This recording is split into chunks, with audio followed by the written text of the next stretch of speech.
Madame, Messieurs, assalamu alaikum wa rahmatullahi ta'ala wa barakatuhu. Lundi 14 Muharram 448 à Égir, vous suivez le 19h30 sur la télévision Al-Bayan au sommaire de l'actualité. La communauté musulmane d'Adjamé ouvre une nouvelle page de son histoire. L'imam Karamokoba Diaby a été officiellement intronisé président du COSIM d'Adjamé et imam principal de la grande mosquée de Williamsville par le Cheikh Oulaïma Ousmane Diakité. Rainforest Alliance a présenté son rapport annuel 2025, réaffirmant son engagement en faveur d'une agriculture durable et d'un meilleur accompagnement des producteurs face aux défis climatiques et économiques. Coupe du Monde 2026.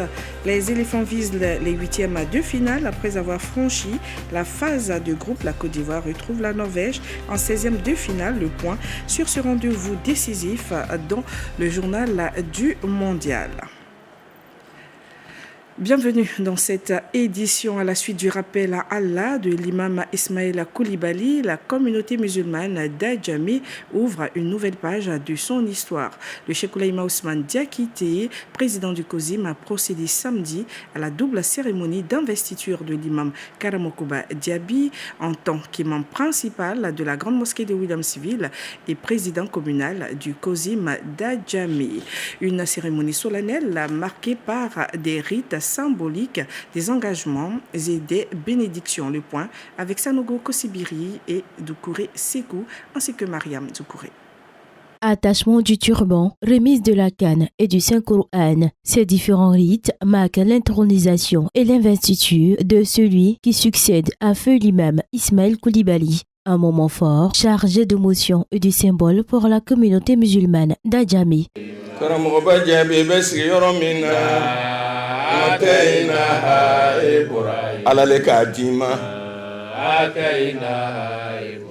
Après avoir reçu ses attributs, l'imam Karamokoba Diaby prête serment devant le Cheikh Oulaïma et les fidèles. Il s'engage à respecter les statuts et règlements du COSIM tout en œuvrant pour le renforcement de la cohésion et du vivre ensemble. Je jure au nom d'Allah d'obéir aux décisions et règlements du Conseil supérieur des imams, des mosquées des affaires islamiques en Côte d'Ivoire et les statuts de notre communauté en tout ce qui n'est pas contraire à la charia. Si j'assume convenablement mes responsabilités, aidez-moi. Si je me trompe, redressez-moi. Si je persiste dans la faute, alors je m'expose aux sanctions prévues par les dispositions des statuts et règlements intérieurs du COSIM. Président cette double cérémonie, le Cheikh Oulaïma Ousmane Diakité a salué les qualités humaines et spirituelles du nouvel imam. Il a notamment mis en avant sa patience, sa sagesse et son engagement au service de la communauté musulmane avant de formuler des bénédictions pour la réussite de sa mission. Imam Karamokoba Diaby, nous t'exhortons à t'acquitter de tes nobles missions dans la crainte révérentielle d'Allah, l'omniscient et l'omnipotent, auquel tu rendras compte le jour des comptes. Nous t'exhortons à respecter les statuts et règlements intérieurs et toutes les décisions du Conseil supérieur des imams des mosquées et des affaires islamiques en Côte d'Ivoire. Les autorités administratives, politiques et coutumières, ainsi que les fidèles présents, ont pour leur part réaffirmé leur disponibilité à accompagner le nouvel imam dans l'exercice de ses responsabilités. J'adresse mes sincères et chaleureuses félicitations à notre illustre imam Diaby. Merci au COSIM pour la confiance placée en sa personne. Je prie Allah subhanahu wa ta'ala de lui accorder la sagesse, la clairvoyance, la patience et la force nécessaires pour conduire cette noble mission avec succès dans l'intérêt de toute la communauté musulmane d'Adjamé. Cette double cérémonie d'intronisation et d'investiture consacre ainsi l'ouverture d'un nouveau chapitre pour la communauté musulmane d'Adjamé, désormais placée sous la conduite spirituelle et institutionnelle de l'imam Karamokoba Diaby. Restons dans l'actualité du COSIM au plateau.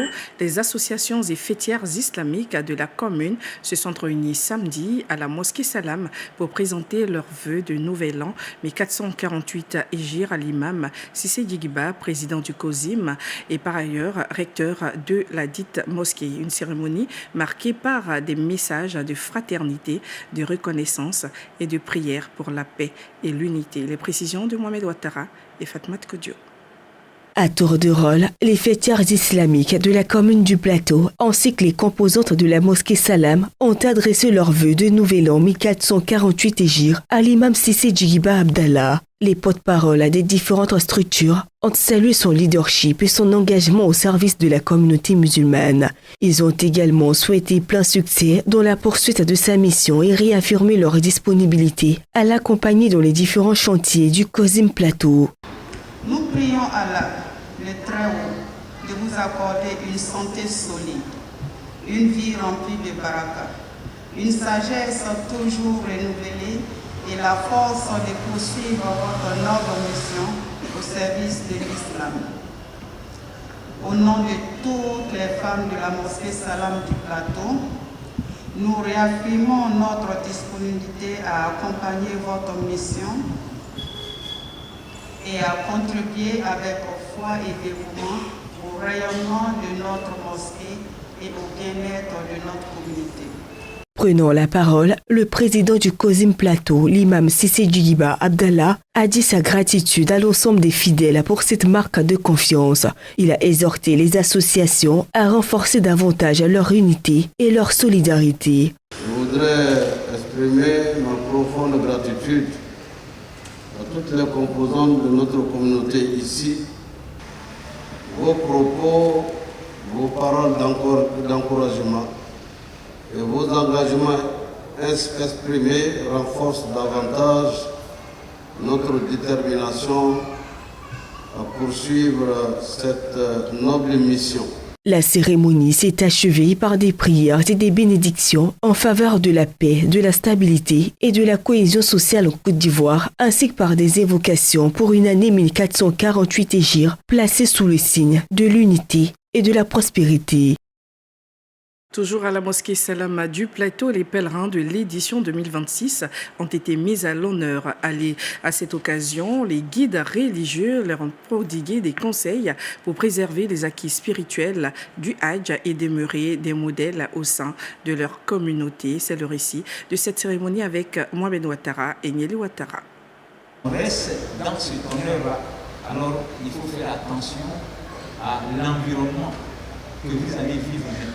Ces précieux conseils et enseignements de l'imam Issouf Doumbia s'adressent aux 39 pèlerins de la mosquée Salam du Plateau, fraîchement revenus du 5e pilier de l'islam. Pour préserver les acquis du Hajj, le guide religieux a insisté sur un point clé, l'obligation d'adopter un comportement exemplaire au quotidien et de maintenir la proximité avec les valeurs du Saint-Coran. Vous êtes l'ambassadeur du prophète sallallahu alayhi wa sallam parmi ses créatures. Donc il faut préserver cet acquis. Alors, on préserve cet acquis en étant quelqu'un qui va fréquenter régulièrement la mosquée en faisant ses 5 prières quotidiennes. On préserve cela aussi en lisant le Coran. Ici à la mosquée, pour apprendre à lire le Coran et les sciences islamiques, pour qu'on ne soit pas seulement des gens qui viennent à la mosquée et qui parlent, qui ne savent pas ce qu'ils disent et qui ne connaissent pas les sens des gestes et les actions qui se déroulent de jour et de nuit en termes d'adoration d'Allah subhanahu wa ta'ala. Une marque d'attention saluée par les hôtes d'Allah. De la formation initiale jusqu'au retour de la Mecque, la mosquée est restée aux côtés de ses fidèles. Reconnaissant, les nouveaux pèlerins ont promis de mettre scrupuleusement en pratique les enseignements reçus. Nous demandons à Allah subhanahu wa ta'ala de maintenir notre foi et de ne pas nous permettre de dévier en fait sur les voies qui ne sont pas permises. Placée sous le sceau de la paix et du vivre ensemble, cette cérémonie de reconnaissance s'est clôturée par une remise symbolique de diplôme aux pèlerins. Se souvenir de leurs disparus et implorer la miséricorde d'Allah subhanahu wa ta'ala pour les défunts. C'est dans cet esprit que les fidèles de la mosquée de Sorbonne, de la mosquée Sorbonne de Yopougon, conduits par leur imam principal Ehaj Swalio, ont effectué vendredi, après la prière de Juma, une ziara au cimetière municipal de Yopougon. Un moment de recueillement et de rappel des enseignements de l'islam, et c'est le reportage signé Sissé Bangali, Nadia Konaté. Après la prière du vendredi, les fidèles de la communauté de la mosquée Sorbonne de Yopougon se sont rendus au cimetière municipal pour effectuer une ziara. Cette visite aux tombes, recommandée en islam, est un moment de recueillement consacré aux invocations en faveur des défunts et au rappel de la réalité de la vie après la mort. Conduite par l'imam principal Ehaj Swalio, cette démarche spirituelle a réuni hommes, femmes et jeunes autour des prières et de récitation des versets du Saint-Coran dans une atmosphère empreinte de piété. Alhamdulillah, chaque année, nous organisons cette ziara pour dire que chaque semaine, chaque vendredi, nous faisons la ziara en semaine. Donc, quand l'année coule, dans le mois de Muharram, nous organisons la grande ziara pour faire la synthèse des ziara annuelles. Alhamdulillah, la ziara, c'est une sunna du prophète Mohammed sallallahu alayhi wa sallam. Partout où la communauté du prophète Mohammed sallallahu alayhi wa sallam se trouve, tous ceux qui sont décédés par Kalmatou Shahada, c'est la ziara, nous sommes venus faire ce jour-là. Pour le guide religieux, la ziara ne profite pas seulement aux défunts. Elle consiste également à une exhortation adressée aux vivants, les invitant à méditer sur le caractère éphémère de la vie, à renforcer leur foi, à multiplier les bonnes œuvres et à se préparer à la rencontre avec leur Créateur.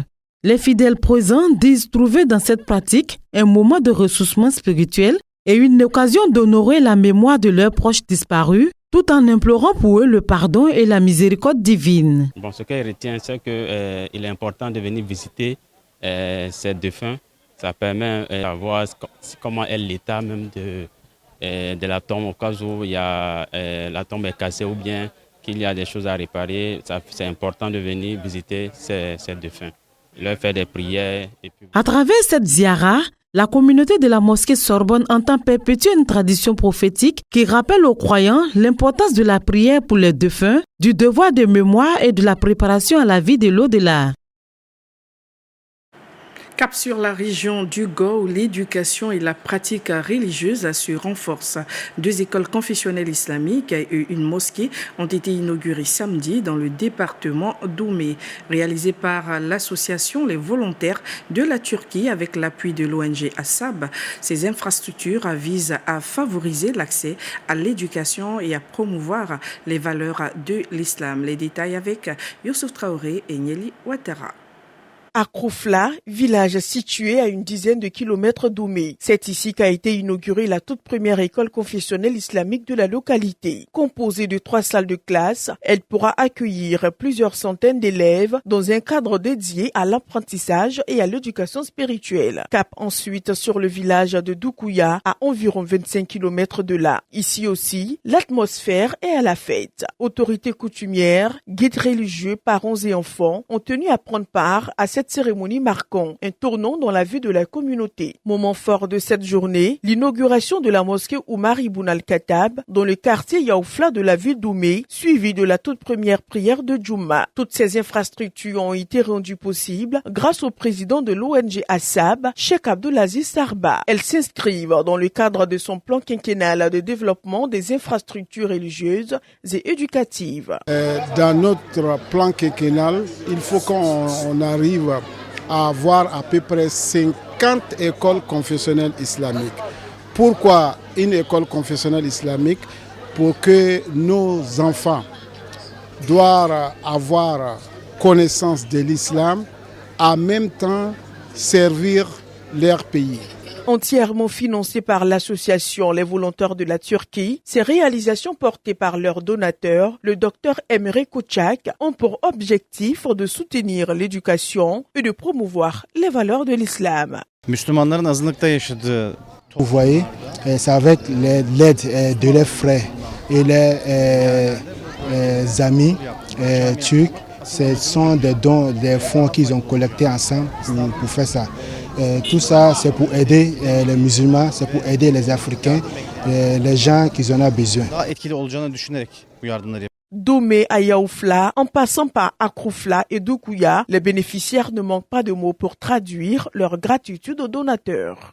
Nous sommes très heureux pour cet édifice qui va soulager la plupart de nos parents musulmans qui sont dans ce quartier. Ils nous ont aidés à voir 7 millions de mosquées. Aujourd'hui, c'est l'école. L'école, c'est la priorité du gouvernement de ce jour. Cela préoccupe nos parents. Et aujourd'hui, ils nous font cette grâce. Pour nous, c'est de leur dire merci. Au total, plusieurs infrastructures religieuses et éducatives ont été réalisées dans 2 régions de la Côte d'Ivoire pour un investissement estimé à 128 millions de francs CFA. Un reportage rendu par Jamil Sidibé. Une forte pluie s'abat sur le district d'Abidjan depuis la journée d'hier, entraînant d'importantes perturbations dans plusieurs communes. À Moussikro, dans la commune d'Atekoubé, un éboulement de terrain a fait au moins 12 morts selon un bilan provisoire. Les sapeurs-pompiers et les équipes de secours poursuivent leurs opérations de recherche sur les lieux. Les autorités invitent les populations à redoubler de vigilance, les pluies étant toujours en cours dans plusieurs secteurs de la capitale économique. Le ministre des Ressources animales et halieutiques annonce l'entrée en vigueur à compter du 1er juillet 2026 du repos biologique ou fermeture saisonnière des pêches en Côte d'Ivoire. Il invite l'ensemble des acteurs de la filière à respecter cette mesure destinée à préserver durablement les ressources halieutiques. Selon Sidi Touré Tiemoko, les résultats obtenus depuis l'instauration de cette mesure en 2023 sont encourageants.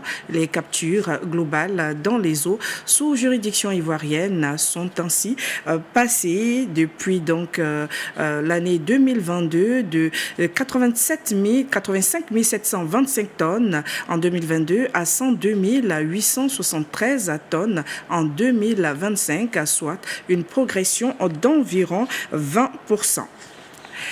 Dans le cadre de la quinzaine nationale de l'environnement, l'UNICEF Côte d'Ivoire, en partenariat avec l'ONG WIRI, a organisé une rencontre autour d'une thème jeunesse et mobilité verte. Objectif, sensibiliser les jeunes aux enjeux de la mobilité durable et les encourager à adopter des comportements respectueux de l'environnement. Conférences et panels ont rythmé cette activité tenue vendredi au siège de l'UNICEF Côte d'Ivoire. Un reportage de Abdelhakim Odouloye et Fatmat Kodio.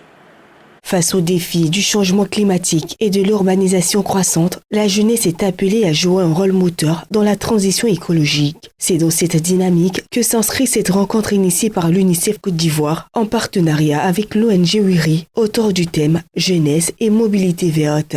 Réunis en conférences et en panel, experts, représentants d'institutions, acteurs de la société civile et jeunes ont échangé sur les solutions de mobilité durable. Lorsque un jeune peut se déplacer facilement, en toute sécurité et à un coût accessible, ses possibilités d'apprendre, de se soigner et de participer à la vie de sa communauté s'élargissent considérablement.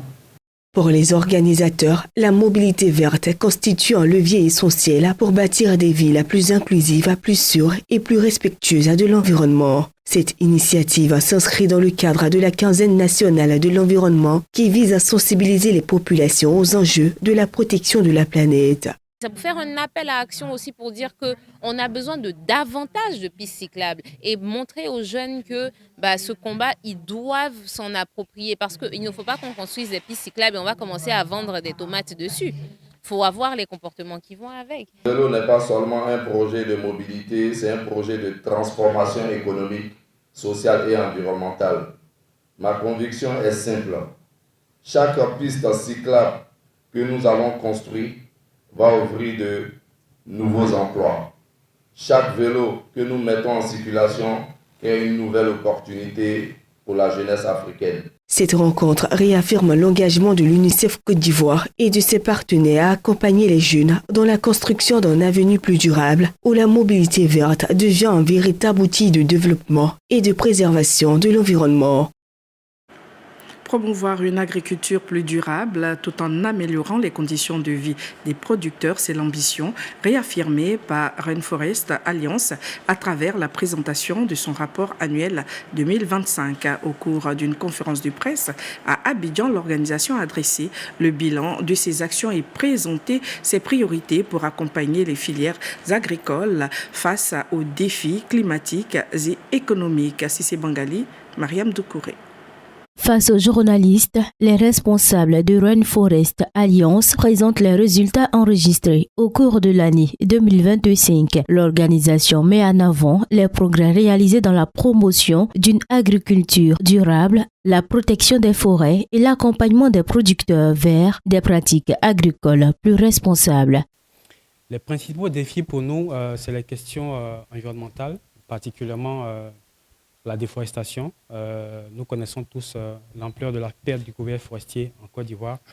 Nous voulons travailler en collaboration avec le ministère des Eaux et Forêts pour recouvrer le couvert forestier ivoirien. L'objectif pour la Côte d'Ivoire est de recouvrer 20% de notre couvert d'ici 2030 et Rainforest Alliance veut contribuer à cet objectif-là. À côté de cela, nous avons aussi les questions de droits de l'homme, particulièrement les questions de genre, de travail des enfants. Au cœur des échanges, la certification Rainforest Alliance, un outil qui vise à améliorer la traçabilité des productions, à préserver les ressources naturelles et à renforcer la compétitivité des producteurs sur les marchés internationaux. L'organisation rappelle également son engagement à accompagner les coopératives dans l'application des nouvelles exigences environnementales. Notre approche est basée sur le risque et donc nous évaluons les risques. Et nous prenons des mesures pour atténuer les risques d'une part, et d'autre part, lorsqu'il y a des cas qui sont identifiés, nous travaillons avec les coopératives et les producteurs pour pouvoir adresser ces questions. L'objectif pour nous n'est pas de sanctionner, l'objectif pour nous est d'accompagner vers une amélioration continue de nos processus pour tendre de plus en plus vers une agriculture plus durable. À travers ce rapport annuel, Rainforest Alliance réaffirme sa volonté de poursuivre son partenariat avec les acteurs des filières agricoles afin de concilier performance économique, protection de l'environnement et amélioration des conditions de vie des producteurs. Nous vous invitons à présent à suivre le journal du Mondial.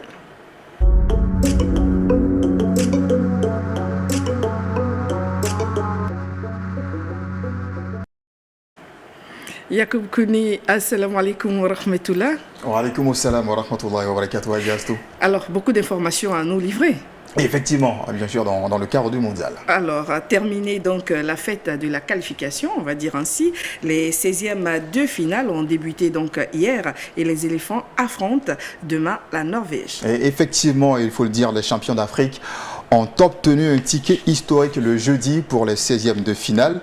Il faut le rappeler, c'est un exploit jamais réalisé par une génération antérieure, bien sûr dans le cadre du mondial, alors que les Ivoiriens étaient en fait, les autorités ivoiriennes ont rendu visite au Pachyderme après bien sûr leur exploit.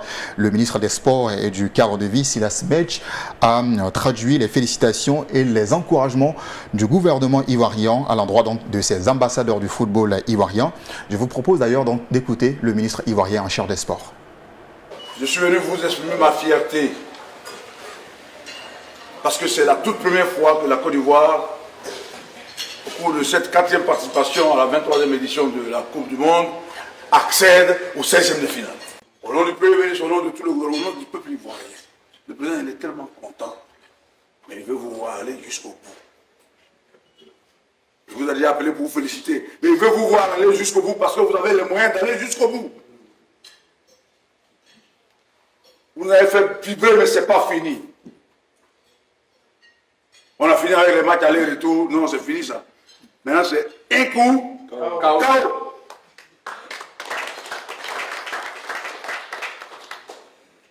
Je pars samedi. Mais je ne pars pas. Je suis en contact avec mon frère Idriss. Je suis en contact avec Faye. Je sont contents d'elle, beaucoup d'entre vous. Vous n'êtes pas seuls. Vous n'êtes pas seuls. Tirez à marquer. Le président, justement, veut vous voir aller jusqu'au bout. C'est un message qui est capté par les pachydermes. Ils n'ont d'ailleurs pas célébré longtemps cette victoire. Ils ont repris rapidement les entraînements pour le match de ce mardi contre la Norvège. Ils sont d'ailleurs arrivés à Dallas. Justement, c'est là que le match se déroule. Donc, les Ivoiriens suivent donc des entraînements, bien sûr, donc dans cette ville. Et il faut le rappeler, Adja Astokone, la Norvège est une équipe aussi qui réalise un très beau parcours, bien sûr, dans ce mondial. Il faut le rappeler, elle avait battu le Sénégal en match de poule sur le score de 3-2 avant de s'incliner face à l'équipe de la France sur le score de 4-1 lors de la dernière journée. L'équipe ivoirienne reste tout de même sereine, à écouter le capitaine Franck Kessié. Ouais, on joue la Norvège qui a une très bonne équipe, avec de très bons joueurs, de très grands joueurs même. Et comme je l'ai souligné tout à l'heure, notre force c'est l'humilité. Nous on reste dans le travail, on est concentré plus sur nous. Et on essaye de suivre les consignes du coach et ce qu'il essaye de mettre en place et on essaye de les appliquer. Donc ça va être une très belle affiche, un très beau match. Et on est là pour vivre ces instants-là et profiter aussi. Mais à côté de l'exploit collectif, il y a cet exploit individuel réalisé par un joueur ivoirien, Yann Diomandé. Et c'est pas du tout étonnant, Adja Astokone, puisque Yann Diomandé avait déjà enflammé la presse européenne toute la saison bien sûr qui s'écoule et avant même le mondial, et il est l'une des révélations bien sûr de cette compétition, tout comme son coéquipier Christ Inao qui fait également de très belles choses dans ce mondial. Le jeune attaquant ivoirien de 19 ans est devenu le seul joueur du 21e siècle à réussir à la fois plus de 10 dribbles et a créé plus de 10 occasions sur les 3 premiers matchs donc de la Coupe du Monde. Il est d'ailleurs donc le grand favori pour le prix du meilleur jeune joueur de ce tournoi. Et d'ailleurs, nous apprenons que Yann Diomandé est proche de signer à Paris Saint-Germain. Le club est français. Il aurait déjà donné son accord selon plusieurs médias européens. Alors, parlant des 16e de finale, l'Afrique a réalisé le meilleur taux de qualification. Et effectivement, la CAF donc arrive en tête, bien sûr, des confédérations continentales avec 90% des équipes qualifiées. 9 sur 10 des équipes engagées dans cette compétition sont qualifiées pour les 16e de finale. Et c'est bien l'Amérique du Sud qui arrive en deuxième position avec 83%. L'Europe a réalisé un taux de qualification de 81% avec 13 équipes qualifiées sur 16 engagées dans la compétition. Et en Asie, seulement 2 équipes sur 9 engagés sont passés donc à ce tour. Et bien sûr donc au niveau donc de l'Océanie, la seule équipe engagée dans cette compétition qui est l'Australie n'a pas réussi à franchir le cap. Et toutes les équipes africaines connaissent leurs adversaires aujourd'hui. Et effectivement, l'Afrique du Sud a affronté d'ailleurs hier le Canada. Malheureusement, l'Afrique du Sud sort de la compétition après donc sa défaite 1-0.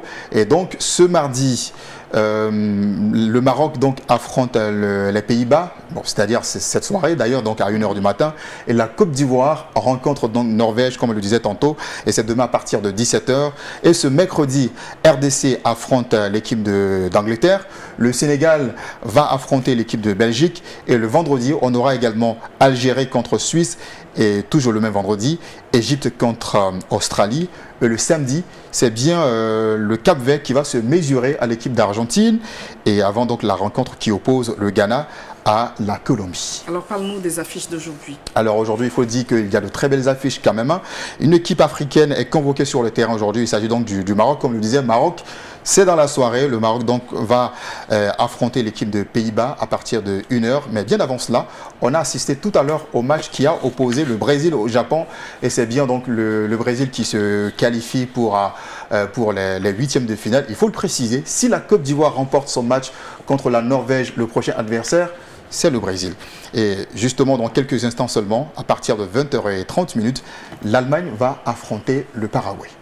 D'accord. Et donc, nous avons en tout comme information pour le journal du mondial. Et certainement, demain, nous aurons encore de très bonnes nouvelles. Inch'Allah. Est-ce que vous arrivez à dormir? Vous suivez tous les matchs, hein? On suit les matchs, parfois en direct, parfois aussi, bien sûr, à travers le compte rendu qu'on a aussi donc à travers les différents canaux de communication. Et nous, on va dire tout simplement, allez les éléphants. Et voilà, chers téléspectateurs, c'est la fin de ce journal. Merci de votre aimable attention. Notre programme se poursuit sur votre télévision Al Bayan. Restez dans ce côté. Wassalamu alaikum wa rahmatullahi ta'ala wa barakatuh.